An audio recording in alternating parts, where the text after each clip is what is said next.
Bonjour à toutes et tous. En 2020, 91 nouveaux sites d'injection de biométhane ont été mis en service en France, portant leur nombre total dans l'Hexagone à 214 sites en toute fin d'année, dont 167 en zone rurale. La production nationale de ce gaz renouvelable atteint donc 2,2 TWh en 2020, soit une hausse de 79% par rapport à 2019. Mais le biométhane ne comptait encore que pour 0,5% de la consommation française de gaz naturel l'an dernier. Si le sujet de la méthanisation fait l'objet de controverses parfois, la dynamique française est bien réelle, puisqu'à l'heure où je vous parle, il y a pas moins de 1160 projets de production qui sont en cours d'instruction. Alors la question qui s'impose, c'est: méthanisation est-elle la nouvelle opportunité des territoires agricoles et ruraux? Alors pour en discuter, je remercie de leur présence GRDF, Maëlys Huet, qui est directrice territoriale Gironde et Lot-et-Garonne. Je remercie aussi de sa présence Mylène Alvarez, qui est animatrice dans le réseau Méthanaction. Me trompe-je? Non. C'est ça. Et je remercie de sa présence, alors plus lointaine, mais je pense qu'il nous voit et nous entend bien, Yannick Dufaux, qui est président d'Agri-Énergie et de Branens Agri-Méta au Pays d'Oros, c'est ça? Et Tout au à fait. passage, maire de Branens. Au passage, maire de Branens, effectivement. Mylène Alvarez, avant de vous demander peut-être de présenter Méthanaction, j'aimerais que vous nous expliquiez en quelques termes simples ce qu'est la méthanisation. Moi, j'ai beaucoup appris il y a quelques jours en préparant cette table. Alors oui, la méthanisation, en fait, c'est un procédé qui est basé sur une action naturelle de bactéries qui sont capables de dégrader la matière organique. Et en dégradant cette matière organique, en fait, elles vont produire du biogaz. Et donc, on va utiliser ce phénomène naturel. Lié à la dégradation, donc, voilà. Oui, lié à la dégradation provoquée par les bactéries. Et donc, en fait, on va réunir dans des cuves qu'on appelle des digesteurs ces déchets qui sont dégradables, organiques. Et donc, les bactéries vont pouvoir dégrader ces déchets et produire le biogaz qu'on va récupérer pour faire de l'énergie, soit sous forme électrique ou soit sous forme de gaz. D'accord. Dites-moi alors, Méthanaction, c'est quoi sa mission? Qu'est-ce que c'est? Dites-moi tout. Alors, Méthanaction, c'est un dispositif qui a été lancé par la région Nouvelle-Aquitaine et par l'ADEME et qui est animé par la Fédération d'Écumas dont je fais partie et par la Chambre d'agriculture régionale. Et donc, ce dispositif, en fait, il a pour vocation à accompagner le développement de la méthanisation en Nouvelle-Aquitaine, accompagner le développement des projets, parce que la région Nouvelle-Aquitaine a des ambitions assez fortes sur le gaz vert, puisque la feuille de route Néoterra prévoit d'ici 2050 d'avoir 100% de gaz vert dans les réseaux. Donc ça nécessite de développer la méthanisation, mais il faut que ça se fasse dans de bonnes conditions. Donc l'objectif, c'est d'accompagner ces projets. Ouais.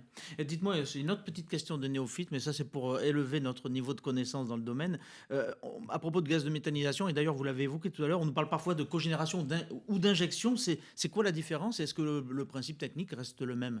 Alors le principe que j'expliquais au départ reste le même, ça ne change pas. Ce qui va changer, c'est qu'est-ce qu'on va faire du biogaz produit. Donc en fait, quand on fait de la cogénération, le biogaz, on va l'utiliser pour alimenter un moteur qui va produire de l'électricité.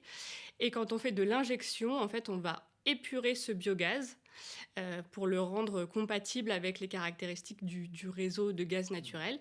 Et on va l'injecter directement dans le réseau de gaz naturel qui va rejoindre du coup les habitations de tous ceux qui sont raccordés pour faire la cuisine. Voilà. Ouais. Ce gaz de, comment dirais-je, cette méthanisation d'injection, Maëlys Huet, je suppose que c'est le cœur de votre métier, parce que vous, il faut qu'elle aille dans ces réseaux. Alors exactement, nous, notre rôle, c'est d'accueillir justement ce gaz renouvelable produit localement dans les réseaux de gaz pour qu'il se substitue progressivement au gaz naturel.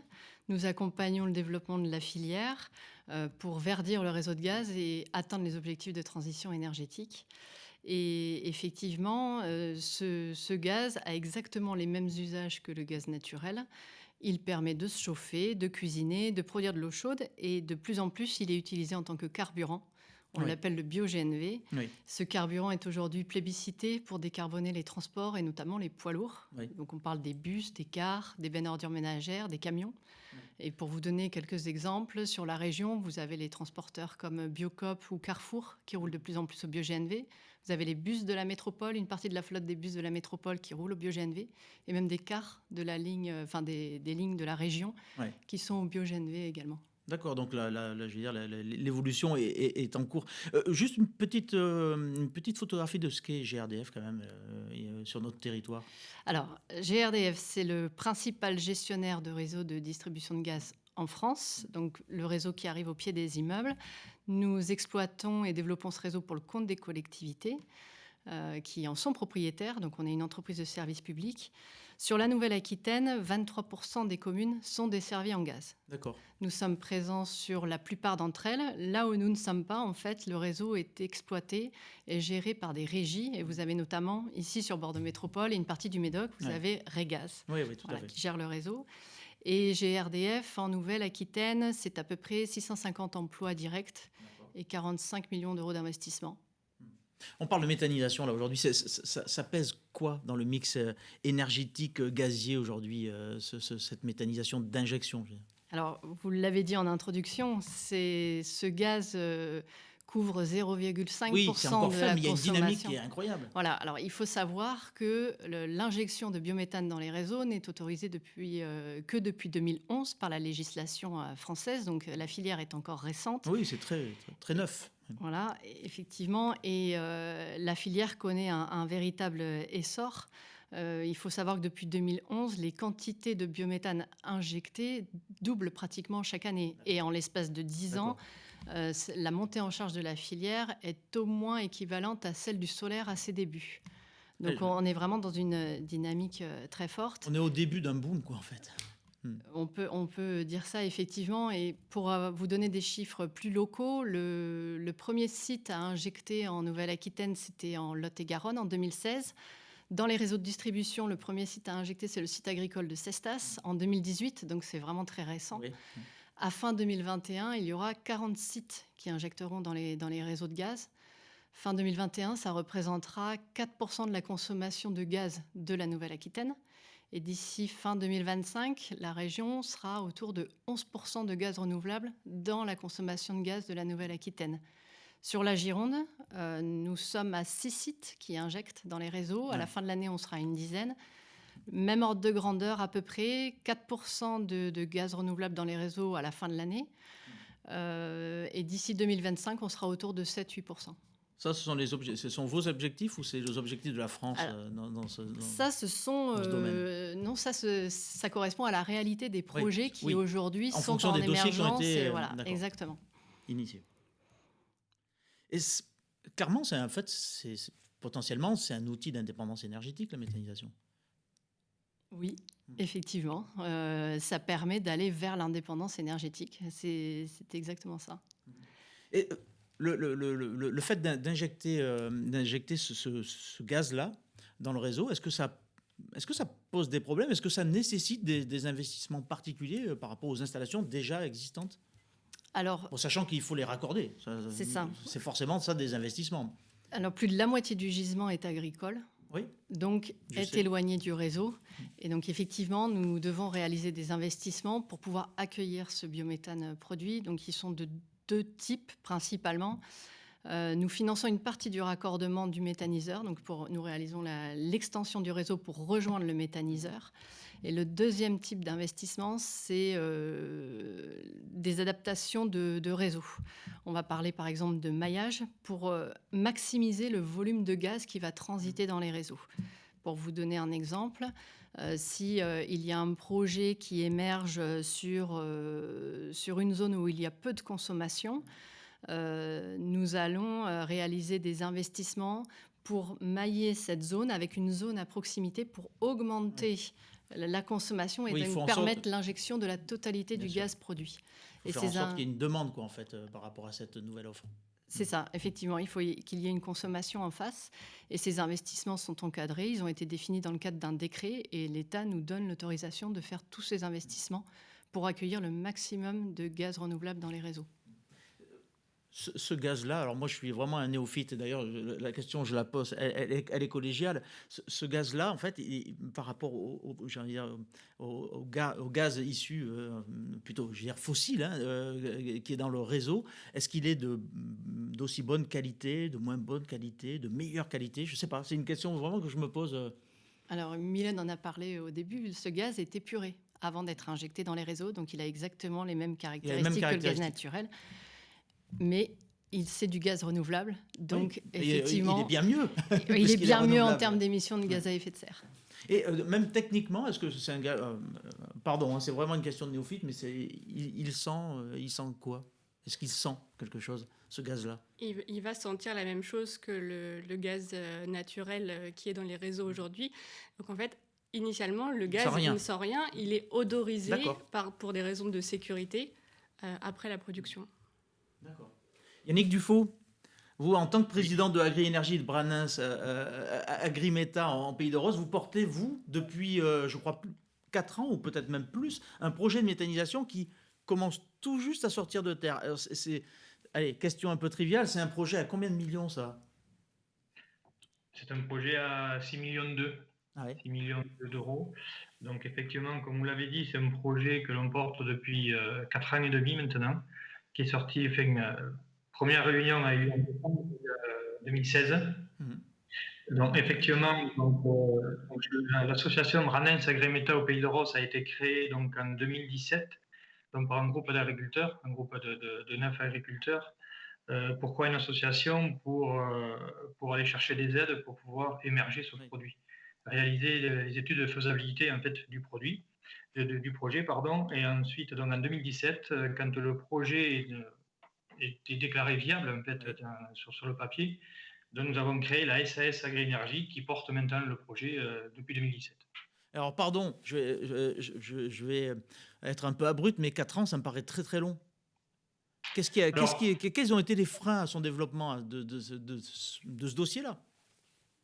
Alors, on a perdu un an, si on peut dire, à cause d'une opposition sur l'installation du site. En fait, bon, moi, comme vous l'avez dit au départ, en introduction, étant maire de la commune de Branens, une commune rurale de 142 habitants, donc d'où le nom de l'association est Branens, donc Agri-Meta, donc au Pays de Ros, euh, pour l'installer sur la commune de Branens. Donc là, j'ai eu une opposition. Donc moi, n'étant pas, comment dire, faire des projets comme ça en opposition, moi, ce n'est pas ma philosophie. Il vaut mieux que ce soit des projets qui se fassent en commun, tous ensemble, plutôt qu'en opposition. Donc, du coup, quand nous avons réalisé des réunions publiques, on a décidé de chercher un autre terrain et de voir ce qui se passait. Où on trouvait, où on ne trouvait pas, on continue, on ne continuait pas. Bien sûr. Et donc, on a mis un an, mais on a trouvé notre terrain, donc, qui est sur la commune de Ross maintenant, où là, nous n'avons plus d'opposition. Donc, voilà, en fait, donc, on a un an de battement là, D'accord. de recherche. Il y a eu un glissement d'un an par rapport Voilà. au calendrier initial du projet. Il rentrera en production quand? Alors, en théorie, il rentrera en production en octobre, septembre-octobre 2022. Ok. Bon, GRDF, vous serez prêt à réceptionner ce méthane-là, ce gaz-là? Alors, en l'occurrence, ce projet, il injectera dans le réseau de transport, Ah, d'accord, ok. qui était vraiment à proximité du site. D'accord, d'accord. Alors, pourquoi? Je vais quand même donner une explication de pourquoi. Effectivement, on avait deux solutions. On pouvait injecter sur le réseau de distribution, donc il fallait parcourir 6 km de raccordement. Et le projet, le terrain en fait d'implantation se situe sur une ancienne station de décompression de Terega, de TIGF de l'époque, Terega aujourd'hui. Donc, qui faisait qu'autour du terrain, à proximité proche, à quelques mètres, dizaines de mètres, il y a 3 canalisations de Terega qui passent. Ouais, Donc voilà, c'est une des raisons pour laquelle, du coup, nous sommes raccordés, nous allons nous raccorder sur le réseau de transport. Avec quoi vous allez alimenter cette unité de production? Donc, l'alimentation, c'est quoi ça? La méthanisation, pour nous, a été créée pourquoi? Elle a été réfléchie, en fait, pour les agriculteurs avec les effluents d'élevage. Ouais, d'accord. Aujourd'hui, dans les agriculteurs, on a quand même des difficultés, il faut stocker ces effluents d'élevage. Donc, la méthanisation est un excellent moyen de traiter ces effluents d'élevage vertueusement, si on peut dire. Oui. Donc, on va avoir des effluents d'élevage, alors tout type d'élevage, hein, bovin, ovin, caprin, volaille, canard, je sais pas, j'en oublie peut-être, tout type d'élevage, et ensuite après des cives, des cutères intermédiaires à vocation énergétique, Voilà, mais ce sont des cultures bien secondaires. Oui, qui ne L'agriculture sont va pas garantir. dédiés à l'alimentation du tout. Voilà, on fait la culture principale, on récolte la culture principale et ensuite on va Ce qui produire pour la reste. méthanisation. La méthanisation arrive toujours en second lieu. Et Voilà. quels sont vos espoirs en termes de retombées économiques pour les agriculteurs qui font partie, qui sont de ce projet? Alors, les agriculteurs, aujourd'hui, dans notre monde agricole rural, je dis rural parce que c'est de petites exploitations, moyennes de 50-60 hectares. Donc aujourd'hui, si on ne fait rien, si on n'essaye pas de trouver pas un autre débouché, mais une autre opportunité, Un les complément. exploitations malheureusement sont portées à disparaître. On voit qu'il y a les élevages qui disparaissent les uns après les autres. Donc aujourd'hui, la méthanisation peut nous apporter une seconde vie à l'exploitation de par la production de cives qui seront rachetées aux agriculteurs, quoi, dans un premier temps. Et ensuite, après, c'est la part dans la SAS du capital que les agriculteurs prennent, quoi. Ça a été facile de réunir les agriculteurs autour de ce projet? Oui et non. Ouais. Il faut bien leur expliquer. Donc, en grande partie, oui, quand même. Aujourd'hui, il y en a 9 qui ont répondu présent dans la SAS. Il y en a qui se sont sortis. Chacun est libre de faire ce qu'il veut, hein. Ça, voilà, chacun a ses idées, chacun est libre de faire ce qu'il veut. Et il y en a 6 autres qui sont arrivés après pour porter la matière. Donc aujourd'hui, ça D'accord. regroupe 15 agriculteurs. Ouais. Est-ce que vous ne pensez pas que plus on approchera de la mise en fonction de cette unité, et plus l'intérêt sera grand? Je pense que oui. Et je pense que oui. Aujourd'hui, on a déjà Vous des attendez contacts. à élargir un peu à élargir un petit peu le conseil d'administration de votre structure? Là, le conseil d'administration, non, on restera tel que l'on est, mais ce que il y aura plus de matière. C'est les Ouais, matières qui vont se diversifier bien tout sûr. en restant dans des matières nobles, végétales, mais on va s'élargir sur les matières. Donc aujourd'hui, donc, en plus des matières agricoles, déjà aujourd'hui, nous avons si on peut dire des déchets, c'est des fruits et légumes non consommables, de l'angon distribution, de l'angon de Leclerc, de Saint-Fruits et des marcs de raisins alcoolisés. Et on a déjà été contacté par des hôpitaux pour demain traiter les matières issues de la consommation humaine, quoi, hein. J'appelle pas ça les biodéchets, mais c'est issu de la restauration, quoi. Voilà. Mmh. Ces installations-là, comme celles que j'allais dire, entre guillemets, «vous pilotez», hein, est-ce qu'elles ont vocation, puisque la question c'est nouvelle opportunité pour les territoires agricoles, c'est une nouvelle opportunité pour les agriculteurs, mais est-ce que c'est pas une nouvelle opportunité aussi pour l'emploi en zone rurale? Alors effectivement, bon, nous allons créer 3 emplois Mmh. sur site, 2 emplois sur l'unité de méthanisation et un troisième emploi, c'est l'association Branens Agrimeta qui est au Pays de Rose qui va le porter, parce que nous allons faire également de la pédagogie pour expliquer ce qu'est une exploitation agricole, ce qu'est la méthanisation, ce que sont les énergies renouvelables. Donc auprès de tout public, hein, collège, lycée, Ouais. etc. Donc ça, c'est un objectif qu'on est en train de démarrer maintenant. Faire les choses, c'est bien, mais il faut aussi les expliquer, dire pourquoi on le fait. Ça, c'est quand même très important. Pourquoi et comment, surtout. Ouais. Maëlys Huet, c'est important de. Maëlys Huet, excusez-moi, Mylène Alvarez, c'est important de faire cette pédagogie, parce que ça fait partie aussi de votre job au quotidien.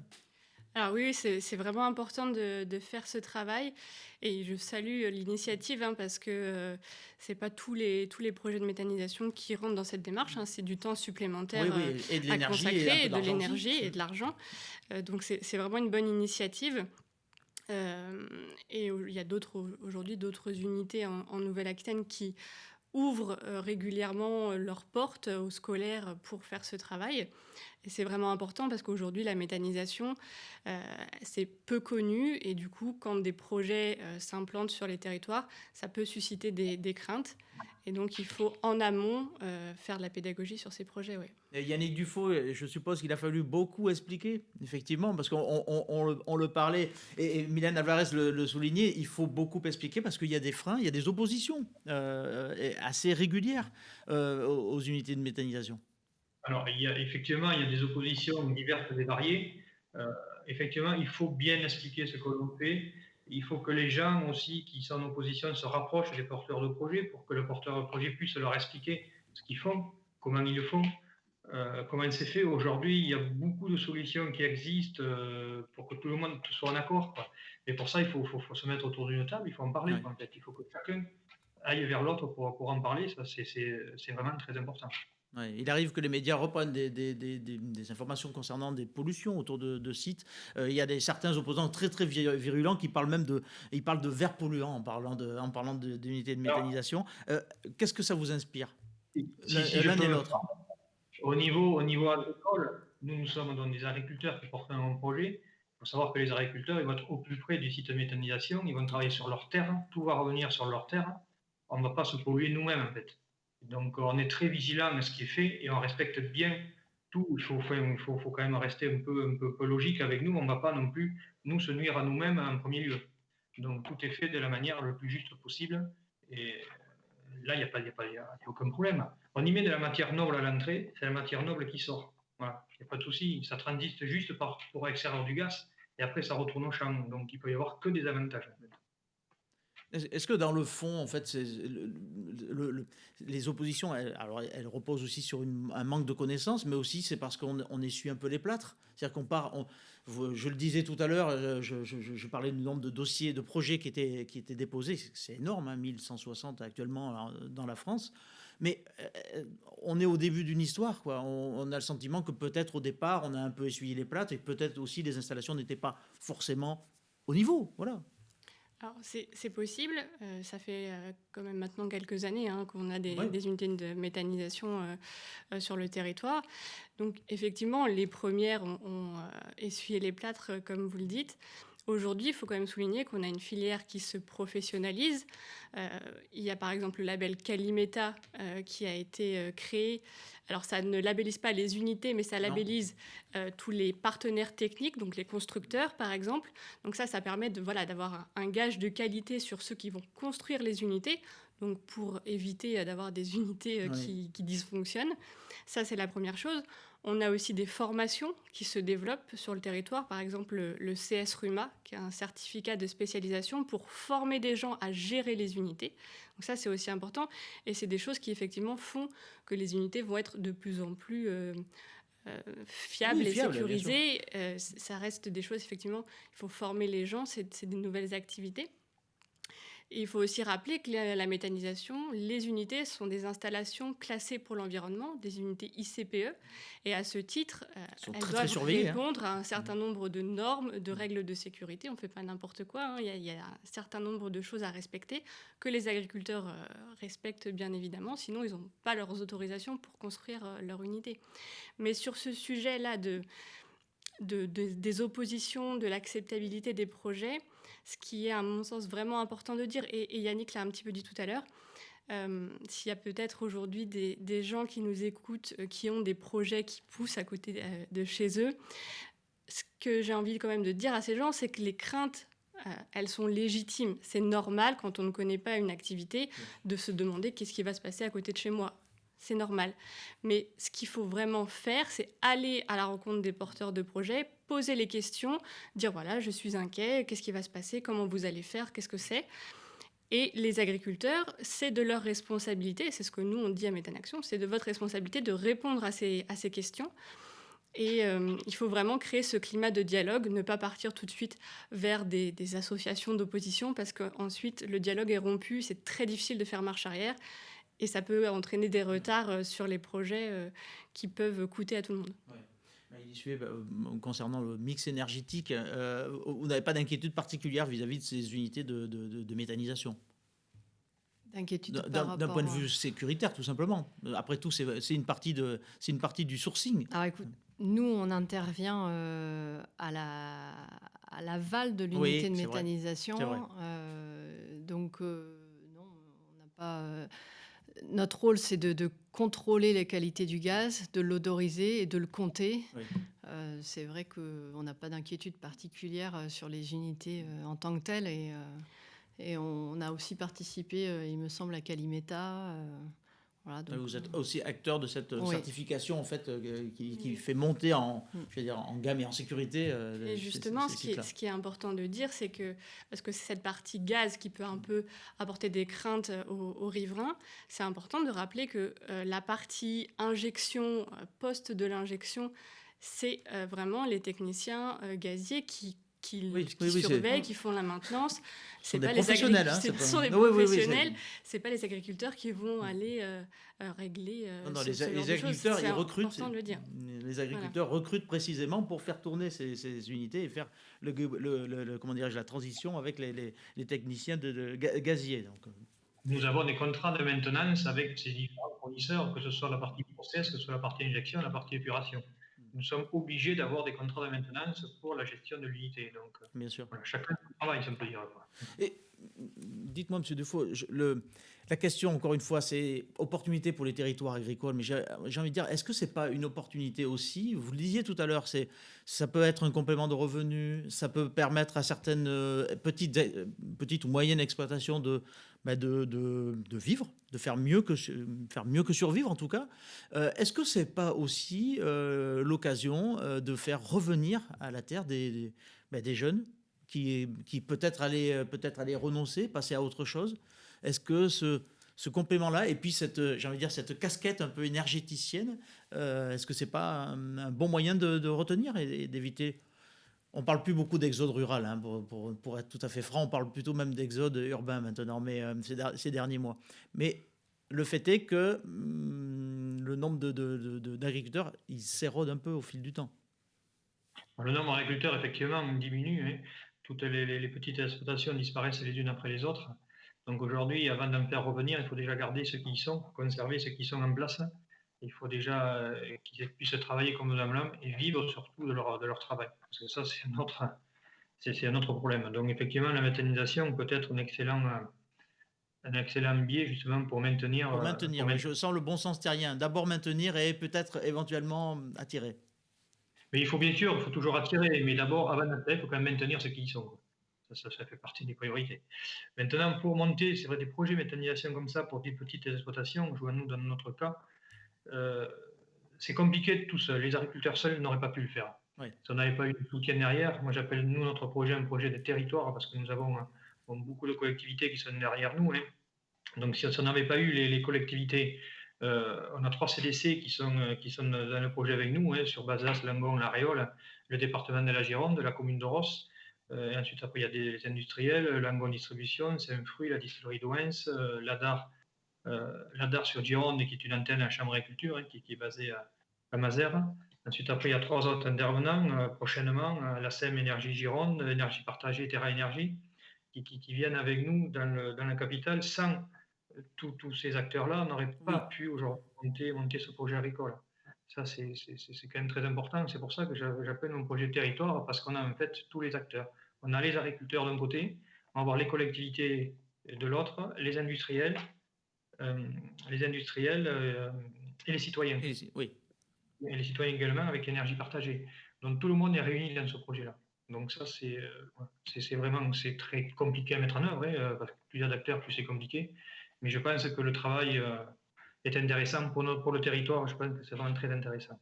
Et c'est un projet qu'on voudrait servir de vitrine pour développer d'autres projets de ce type-là, de petits projets agricoles en fait. Il n'y a pas de petits projets, si on peut dire, mais de petits projets agricoles sur le territoire. Et bien sûr, on a été aussi bien aidé par les services de l'État, la sous-préfecture de Langon, hein, on a fait pas mal de réunions en sous-préfecture avec des associations environnementales également, qui ont été dès le départ dans le projet, qui je pense, et ça c'est très important, de les impliquer de suite en fait, pour qu'ils puissent apporter leurs commentaires et qu'ils soient au courant de ce qui se passe.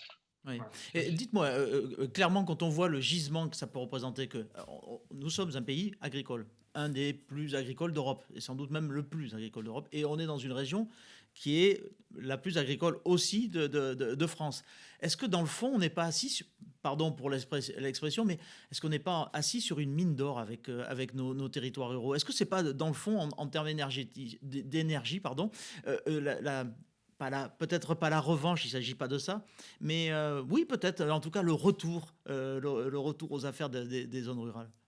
Alors, si vous voulez, sur les zones rurales, effectivement, donc, toute la base du projet est partie un peu sur ce principe-là, parce que le CIFEM, qui est la maison de l'habitat et de l'énergie, qui va à Givons-sur-Doubs, où je suis également vice-président en charge des énergies renouvelables d'ailleurs, avait fait une étude en 2015 du potentiel énergétique sur le territoire, hein, par Solagro, Solagro, et il était observé un fort potentiel méthanogène. Et c'est de là, en fait, qu'est partie, moi, l'idée du projet, quoi, tout simplement. Ça a été le Effectivement, déclencheur. il y a des ressources. Les ressources, on les a, les ressources, que ce soit en méthanisation, que ce soit en solaire, etc.